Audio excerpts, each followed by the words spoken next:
ሰላም ወላጆች እንዴት ናችሁ? ፋሲካዎች ነን። ዛሬ እንግዲህ ሴትና ወንድ ልጅ ስናሳድግ አስተዳደጋቸው ምን መምሰል ያለበት የሚለውን በጥልቀት እናያለን። አብራችን ቆዩ። በማህበረሰባችን ውስጥ ለረጅም ጊዜ የቆዩ የተሳሳቱ የልጅ አስተዳደግ አካሄዶች አሉ። ጥናቶች እንደሚያሳዩት ወንድና ሴት ልጅን በምናሳድግበት ጊዜ ኢንተለጀንስ ላይ፣ ላቭ፣ ኢሞሽናል ኤክስፕሬሽን እንዲሁም ለርኒንግ አቢሊቲ ከሚያለያያቸው ይልቅ የሚያመሳስላቸው ነገር ይበልጣል። ስለዚህ የሚያለያያቸው ነገር ምን ላይ ነው?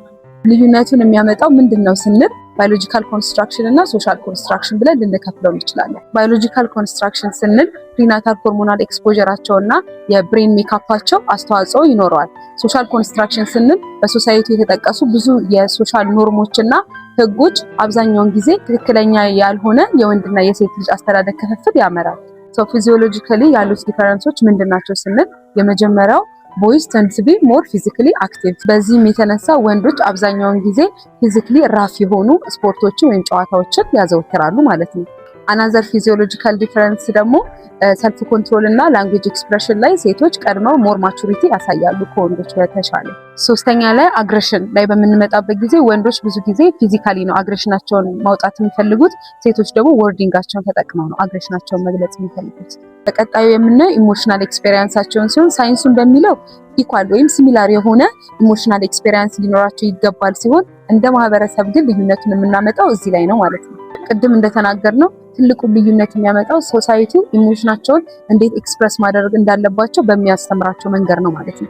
ልጅነታቸው ላይ ምንም አይነት ልዩነት ስለሌለ ወንድ ልጅም ሆነ ሴት ልጅ ኢሞሽኑን በኖርማል ወይም ወርዲንጋቸውን ተጠቅመው ኤክስፕረስ ማድረግ እንደሚችሉ ከነገርናቸው አሁን ላይ እንደምንጠቅሰው ወንድ ልጅ ስሜቱን መግለጽ የለበትም፣ ማልቀስ የለበትም ወይ ሰልፍ ኮንትሮሉ በጣም ትልቅ መሆን አለበት እያልን ኢሞሽኑን በውስጡ እንዲይዝ የምናደርገው ነገር የተሳሳተ አካሄድ ነው ማለት ነው። በምትኩ ስሜታቸውን እኩል እንዲገልጹ አድርጎ ማሳደግ የተሻለ አማራጭ ነው።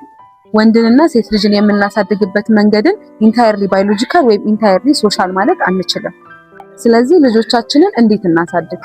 ኢሞሽናል ዲቨሎፕመንት ላይ ለሴቶች የምንሰጠውን ኢሞሽናል ነፃነት ለወንዶችን መስጠት አለብን። ፍርሃቱን፣ ቮልነራቢሊቲውን፣ መከፋቱን በሄልዚ ዌይ ኤክስፕረስ ማድረግ ትክክለኛነት እንደሆነ ማስተማር አለብን። ስለዚህ እንደ ወላጅ ኢሞሽንን በሄልዚ ዌይ ኤክስፕረስ ማድረግ ትክክል እንደሆነ ለሁለቱም ጾታዎች በስርዓት ማስረዳት አለብን ማለት ነው። ሁለተኛው ሶሻል ኤክስፔክቴሽናችን ላይ ወንዶች ፊዚካሊ ፊት መሆን አለባቸው፣ ኮምፒቲቲቭ መሆን አለባቸው፣ ታፍ መሆን አለባቸው። ሴቶች ደግሞ ነርቸሪንግ፣ ቶሎ እሺ የሚሉ አግሪያብል መሆን አለባቸው የሚለው ስቴሪዮታይፕ በፍጹም ትክክል አይደለም። ልጆች የራሳቸው የሆነ ኦተንቲክ ሰልፍ ወይም ትክክለኛ ማንነት ይዘው እንዲያድጉ ይህንን ነገር በዙሪያቸው ሳናወራ ወይም ሳንናገር ማሳደግ አለብን። አብዛኛው ጥናቶች እንደሚያሳዩት ከሆነ ከሴት ልጅ ይልቅ ወንድ ልጅ ላይ ስፒች ሪሌትድ የሆኑ ዲሌዎች በጣም ይታያሉ። ይህ የሆነበት ምክንያት ደግሞ ከባዮሎጂካሉ ይልቅ ሶሻሉ ያስቀመጠው ኮንስትራክት ነው። ሪሰርች እንደሚያሳየው ከሆነ አብዛኛውን ጊዜ ስፒች ሪሌትድ ዲስኦርደሮች የሚበዙት ወንዶች ላይ ነው ከሴቶች ይልቅ። ይህ ደግሞ ብዙውን ጊዜ ከባዮሎጂካል ኮንስትራክት ይልቅ ሶሳይቲ ባስቀመጠው ምክንያት የሚመጣ ነው። ልጆቻችንን ስናሳድግ ሴትም ልጅ ሆነ ወንድ ልጅ እኩል የሆነ ፍቅር፣ እኩል የሆነ አፕሪሺዬሽን፣ እኩል የሆነ ባውንደሪ እና እኩል የሆነ ዲሲፕሊን ካስቀመጥን የራሳቸውን ትክክለኛ ማንነት እንጂ ሶሳይቲ ያስቀመጠውን ማንነት ይዘው አያድጉም ማለት ነው። በቀጣይ ቪዲዮ እንገናኛለን። አብራችሁን ስለቆያችሁ እናመሰግናለን።